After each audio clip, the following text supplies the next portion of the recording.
அண்ணன் சொல்றா கல்ல குடுறா, ஏதாவது பிரச்சனை எந்த வாடா புரட்சி வெல்லட்டும். உணவு நமது உரிமை என்பதை பதிவு செய்தார்கள். இங்கே சிலர் ஏதோ கல்லை நாங்களே இப்பதான் ஒரு 10 நாளைக்கு முன்னாடி கண்டுபிடிச்சது போல ஒரு எங்கேயோ உட்காந்து காய்ச்சி எடுத்துட்டு வந்தது போல கருதுகிறார்கள். அப்படி இல்லை. தமிழனுடைய வாழ்வியலோடு இணைந்த ஒன்று கரும்பு, வாழை போல பனையும் தென்னையும். அப்படிதான் நீங்க பார்க்கணும். வேளாண்மையினுடைய விரிவாக்கம்தான் ஆடு மாடு வளர்த்தல், கோழி வளர்த்தல், பட்டுப்பூச்சி வளர்த்தல், நெசவு செய்தல், மீன் வளர்த்தல், இது போன்ற இவைகள் எல்லாம் பனை தென்னை எல்லாம் வேளாண்மையினுடைய ஒரு விரிவாக்கம். அது தெரியாம கல்லுக்கு தடை போடுவது என்பது அந்த கொடுமையை நம்மளால் ஏற்க முடியாது. ஜல்லிக்கட்டுக்கு தடை போட்டார்கள். அதற்கு காரணம் உங்களுக்கு தெரியும். அதை எதிர்த்து முறியடித்தோம். அதிகமாக மாட்டினுடைய பயன்பாடு, நாட்டு மாடு என்றால் என்ன, ஏட்டு பால் என்றால் என்ன என்பதை தெருவாக ஊராக பேசி ஒரு விழிப்புணர்வை ஏற்படுத்திய ஒரு மகன் நான் என்பதில் ஜல்லிக்கட்டு போராட்டம் பெரும் எழுச்சியாக வந்ததற்கு ஒரு பெரிய காரணியாக நான் இருந்தேன் என்பது யாராலும் மறுக்க முடியாது. தன்னெழுச்சியாக நம் பிள்ளைகள் மக்கள் போராடி அந்த தடையிலிருந்து சற்று விடுதலை பெற்றிருக்கிறோம். அதுபோல கல், எங்கள் ஐயா நல்லசாமி அவர்கள் சொன்னது போல மது என்று நிரூபித்து விட்டால் 10 கோடி தருகிறோம் என்கிறார். தாயின் மாரில் இருந்து வருகிற பால் போல பனையின் மார்பிலிருந்து இது வருகிறது. பனம்பால், தென்னம்பால்.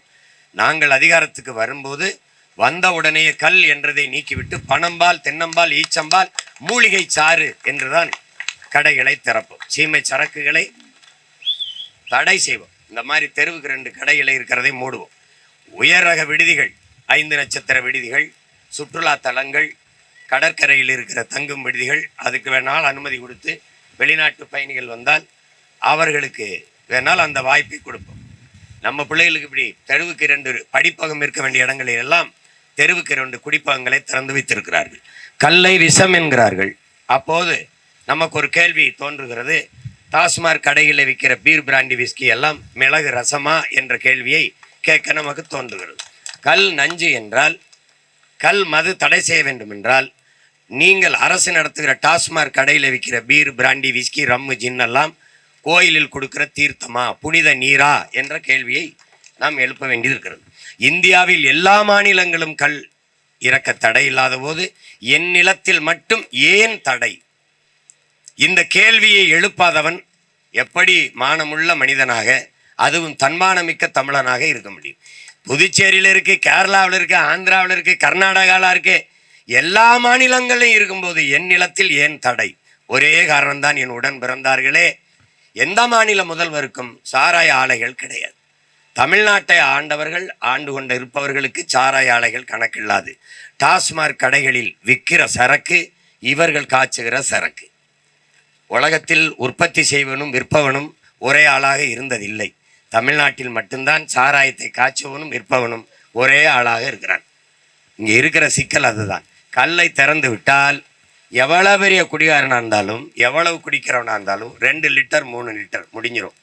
கல் உணவின் ஒரு பகுதி ஏன்னு சொல்கிறான், போதும்ன்றான். சாப்பிடும்போது சாப்பாடு மட்டும் போதுன்றான். அது மாதிரி கல் ஒரு 3 லிட்டர் குடிச்சா போதுன்றான். ஆனால் 3 லிட்டர் குடிச்சிட்டு ஒரு அதிகபட்சம் போனால் 100 ரூபாய்க்குள்ள குடிச்சிட்டு வீட்டுக்கு போயிடுவான். ஆனால் டாஸ்மார்க்கு சரக்கு அதை அனுமதிக்கலை. நீ 100 ரூபாயோட வீட்டுக்கு போறியா, இங்கே வா, பொண்டாட்டி தாலியாக இருக்குன்னு ஆத்தா அப்பன் சொத்தை விற்கணும்ல, வா அப்படின்னு குடிச்சு குடல் செத்து சாகிற வரை விற்பான். இவர்கள் அந்த கடையை திறந்து வைத்து விட்டு, அதுவும் பெரிய வியாபாரியே சொல்லுகிறார், போதையின் பாதையில் செல்லாதீர்கள், உங்கள் அப்பா நான் சொல்லுகிறேன், போதையின் பாதையில் செல்லாதீர்கள்.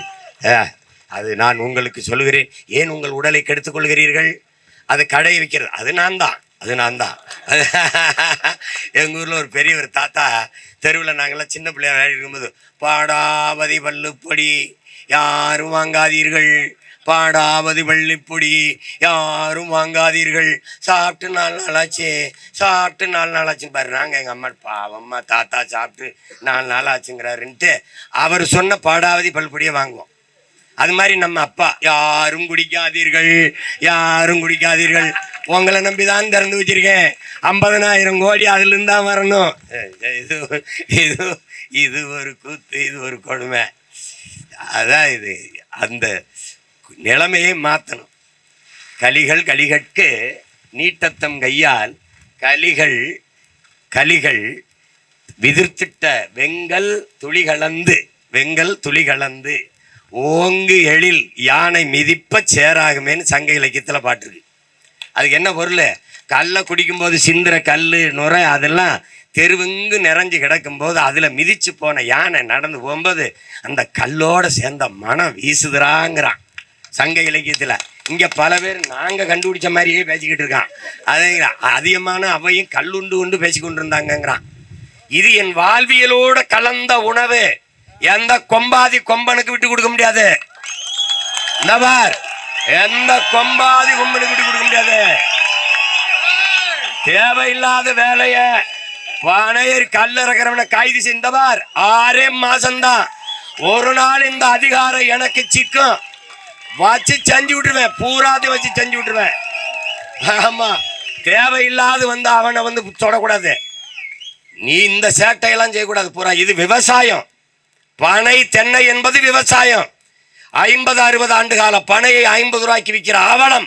50 கோடி பனை இருந்த இடத்துல 5 கோடி பனை தான் இந்த நிலத்தில் இருக்கு. எல்லாத்தையும் அழிஞ்சு போச்சு. 10 கோடி பல கோடி பனை திட்டம், 10 ஆண்டு பசுமை திட்டம் என்ற திட்டத்தை வைத்திருக்கிற ஒரே அரசியல் பேரியக்கம் நாம் தமிழர் கட்சி தான். நாங்க இன்னைக்கு பல்லாயிரக்கணக்கான பனை விதைகளை தூவி வருகிறோம். எனக்கு இல்ல, எனக்கும் பின்னாடி வருகிற என் தலைமுறைக்கு. நாங்கள் அதிகாரத்துக்கு வந்தபோது பனையை தென்னையை பயன்படுத்தி தொழிற்சாலைகள் அமைப்போம். 840 பயனை தருகிற உலக உயிர் பனை ஒன்றுதான். பனை என்னுடைய தேசிய மரம். அதை நான் இழக்க முடியாது. பனை அதை நினை என்பதுதான் எங்களுடைய மந்திரம். பனை அதை நினை, தாயை போல் கட்டி அணை என்பதுதான் எங்களுடைய மந்திரம்.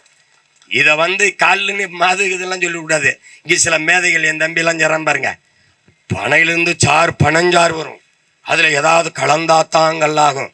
Albert Einstein, Thomas Alva Edison கண்டுபிடிச்சிருக்காங்க. இவங்களெல்லாம்டா டேய் நான் வென்று வந்து இதே பனையில் கட்டி வச்சு வளர்க்குறேன்டா டேய் வைக்க பயல்களா, சேட்டை.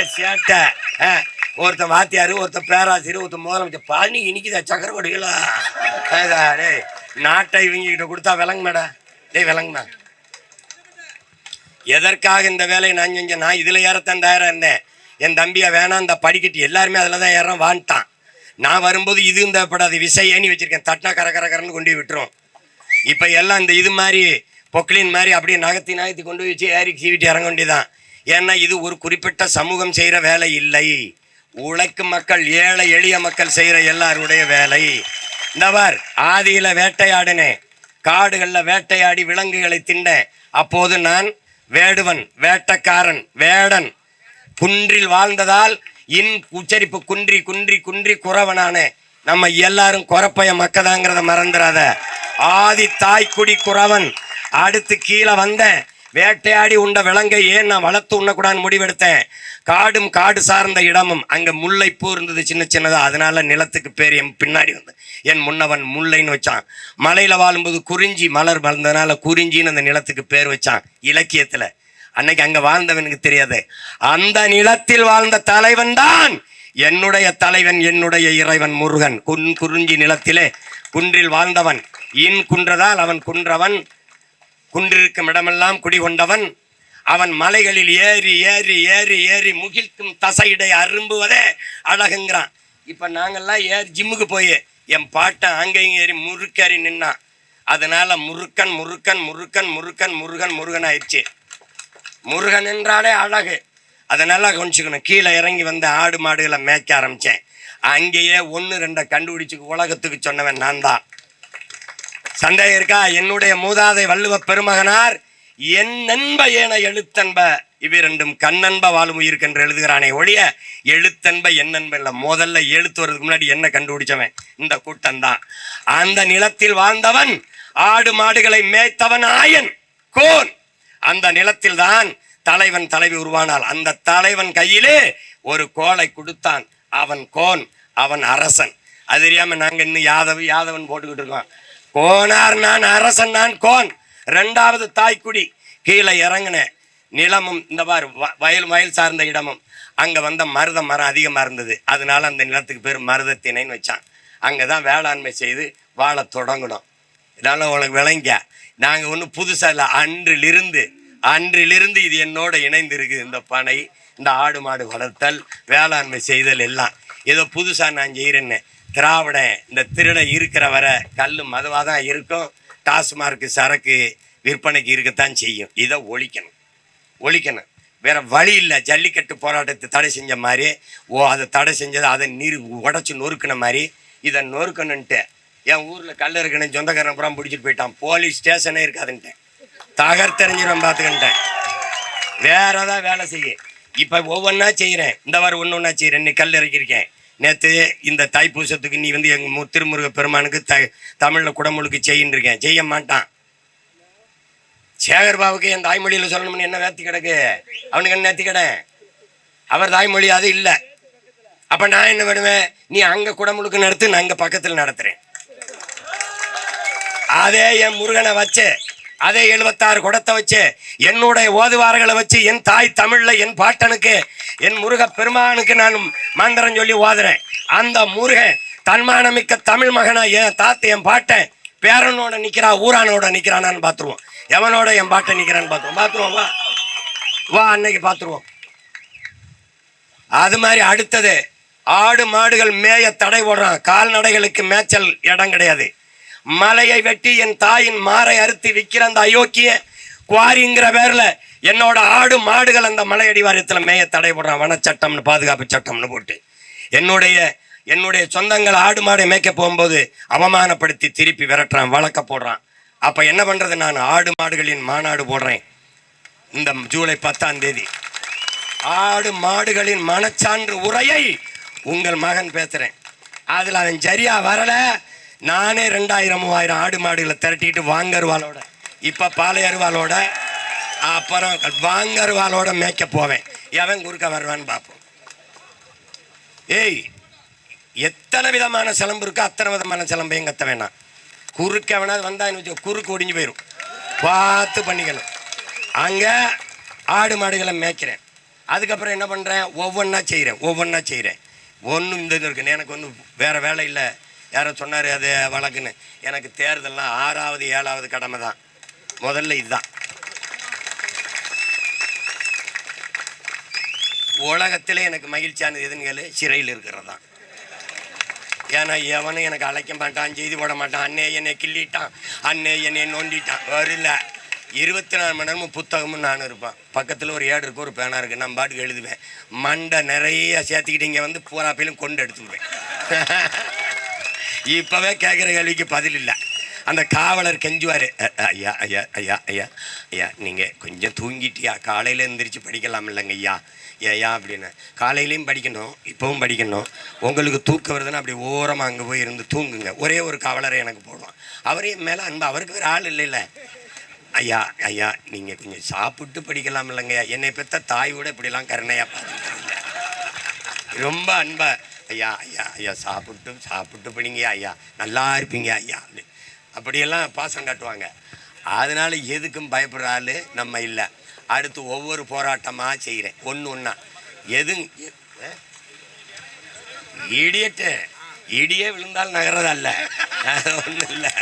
அதனால ஒவ்வொரு போராட்டம் பாரு, எல்லாத்தையும் அறிவிச்சா நமக்கு முன்னாடி வேகமாக அவனே கண்டுபிடிச்ச மாதிரி செஞ்சுக்கிட்டு இருப்பான். இப்போ நான் என் தம்பியில் முடிவு பண்ணுறேன், தீ குளிக்கிற போராட்டம். ஏன்னா சீமானுக்கு பேர் வந்துடும்னு பல பேரும் தீ குளிச்சு சாவான். அதனால கல் இறக்குறது இந்த இருக்கிற நெருக்கடி அச்சுறுத்தலை போக்கத்தான். இந்த கல் இறக்குற என் தம்பி பாண்டியன் விக்டர் மாதிரி பிள்ளைகளுக்கு நான் சொல்றது, உங்க உடன் பிறந்த ஒரு அண்ணன், அவன் கூட பல லட்சக்கணக்கான தங்கைகள் தம்பிகள் பெரும்படை இருக்கிறவங்கிறத நீ கவனத்தில் வச்சுக்கணும். ஒன்றுக்கும் பயப்படாத. அதிகபட்சம் போனால் இன்னும் 10 மாதம் ஆடுவான். 2026 படைப்போம் புதிய அரசியல் வரலாறு என்று வரான். அதே விவசாயி எனக்கு என்ன மட்டும் இல்லை, சின்னமாக தான். நீ என்ன தேட வேண்டியதில்லை, சின்னத்திலே நான் தான் இருக்கேன். அவனுக்கு தெரியல இது சீமா மூஞ்சின்னு கொடுத்துட்டான். சீமானு தான் வரைஞ்சி கொடுத்துருக்கான்னு தெரியாதுல்ல தேர்தல் ஆணையத்தில் இருக்கவனுக்கு. அவனுக்கு இப்போ ஐயா அவர் தானே அது, ஐயா என்னது இது இப்படியாது. சீமான் சின்னம் இல்லை, சீமானே தான் சின்னம். அதனால எப்படியாவது ஓட்டை போட்டு வெளில விட்டுரு. புரியுதா? முருகனே எங்கூட கூட்டணியில் இருக்காப்ல. யாரு? முருகன். சிவன் சிவன். அப்புறம் எங்கள் மாயன் திருமால் பெருமாள்லாம் ஏன் பின்னாடி தான். ஏன்னு கேள்ல பேரை நான் தான் இருக்கேன். அவனுக்கு எவனும் வரமாட்டான், எவனும் வரமாட்டான். உனக்கு என்னை விட்டால் நாதி கிடையாது, எனக்கு உன்னை விட்டால் நாதி கிடையாது. அதனால தயவு செய்து இந்த பாருங்க, எங்கள் அப்பா பாருங்க எத்தனை ஆண்டுகளா, எவ்வளவு ஆண்டுகளா இந்த கல் உரிமைக்கு போராடுறாங்கன்னு பாருங்க. அவர் கண்ணுக்கு முன்னாடி பிள்ளைகள் நாங்க வென்று வந்து கால திறக்கிறான், அவர் கையால திறக்கிறான். எவன் தான் வரான்னு பாக்குறோம், மூடுறோம். டாஸ்மார்க்கா அதையும் அவர் கையாலே மூடுறோம். பானை தென்னை வாரியத்துக்கு நம்பி பாண்டியெல்லாம் தலைவரா போடுறான். ஓட ஆடுறா பாத்துக்கிறோம்டான்ட்டு. 1 கிலோ கருப்பட்டி 1000 ரூபா அமெரிக்காவில் உலக நாடுகள்ல. கருப்பட்டிக்கு அலையிறான், இங்கே உற்பத்தி இல்லை. நாம வர்றோம், பனை தென்னை எல்லாம் சார்ந்து தொழிற்சாலை போடுறோம். வாழ்விடத்தில் அரசு வேலையை கொடுக்குறோம். படித்தவன் படிக்காதவன் அனைவருக்கும் அரசு வேலை. பாய் விண்ணுதல், நார் விண்ணுதல், கொட்டான் விண்ணுதல், கருப்பட்டி செய்தல், நாட்டு சக்கரை செய்தல், பணம் கற்கண்டு செய்தல், எல்லாம் அந்த இடத்துல தொழிற்சாலை. எங்கேயும் கவர்மெண்ட் வேலை அரசு வேலை. நீ வெளியில் வர வேண்டியதில்லை. வாழ்விடத்தில் வேலை தரேன் அண்ணே, நீ என்னை வெள்ள விட்டுரு, வெள்ள விட்டுரு, நான் பயன்படுத்தி காட்டுறேன். நீ என்னென்ன வேலை செய்யறேன்னு பாரு. மண்டை முழுக்க கனவு. ஒன்னே ஒரு ஓட்டை போட்டு விட்டுரு, மீதியை நான் பார்த்துக்கிறேன். அதனால பயப்படாத, பயப்படாத. கல்லை குடிக்க ஊக்கப்படுத்துறாரு. டேய் ஒரே கேள்விதான்டா, கல்லை குடிச்சு செத்தவன் ஒருத்தனை சொல்றான், சொத்தம்பிட்டையும் வித்தவனை காட்டுறான். நாங்க போயிடறோம்டா. ஒரு மர கல்லை குடிச்சு பாடுறா, இப்படி மின்னு திமிரா இருக்கும்டா, திமிரா இருக்கு. அந்த இது குடல் செத்து போச்சு, ஈரோக்குள்ள அழுகி போச்சு, இந்த இது ஆர்கான் செத்து போச்சு, ஒரு அளவு இருக்காது, எல்லாம் தெம்பாயிரும். அதனால கல் என்ற சொல்லை ஒழிப்போம். நம்ம மூதாதை கல் உண்ணாமைன்னு பாடிட்டாங்கிறாங்க. அவன் எல்லாம் பாடினான், புலால் உண்ணாமை கூட தான் சொல்லியிருக்கான். அவன் சொல்லியிருக்கான், எல்லாம் அவனே தான் சொல்லியிருக்கான். கொல்லான் அவனை வந்து எல்லா உயிர்களும் கைவிப்பி தொழும்ன்றான். புலால் உண்ணாமை இருக்கிறவனை அவனே சொல்றான். அவன் என்ன சொல்றான்? கொலையில் கொடியோரை வேந்தறுத்தல் பைங்கோல் களை கட்டங்களோடு நேருங்கிறான். அரசனுக்கு துரோகிகளை போட்டு தள்ளுறதும் ஒரு களை எடுக்கிறதுக்கு சமம்டாங்கிறான். அதனால தான் பாளையர்வாளோட சுத்திரம் பல வேற களை எடுக்க வேண்டியது இருக்கு. அது வந்து அதனால அஞ்சுவதும் அடிபணிவதும் தமிழன் பரம்பரைக்கு கிடையாது. சிறை என்றால் நிறை, தடை என்றால் உடை. எதையும் தகர்க்கும் தமிழர் பெரும்படை. அதனால தைரியமாக கவலைப்படாம இரு. ஒவ்வொன்றா செய்கிறோம், ஒவ்வொன்றா செஞ்சு விட்றோம். எது இருக்கோ எதிர்த்து போரிட்டு நொறுக்குவான். அப்போ என் தம்பி கூட சொன்னா, வன பாதுகாப்பு சட்டம் அண்ணே நம்ம மேல்முறையீடு செய்யலாம்னா, இங்கே இருக்கிறத விட அங்கே இருக்கிறவன் பெரிய. ஆமாம், அதெல்லாம் மேயக்கூடாதுட்டானா சிக்கலாயிரும்.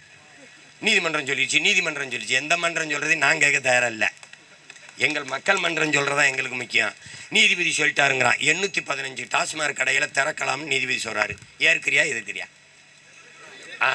எதிர்க்கிறியா?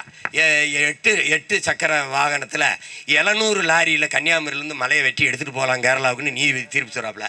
ஏற்கிறியா எதிர்க்கிறியா? இது நீதியா? அப்போ அநீதிக்கு எதிராக புரட்சி செய்கிறவன் நாங்கள்.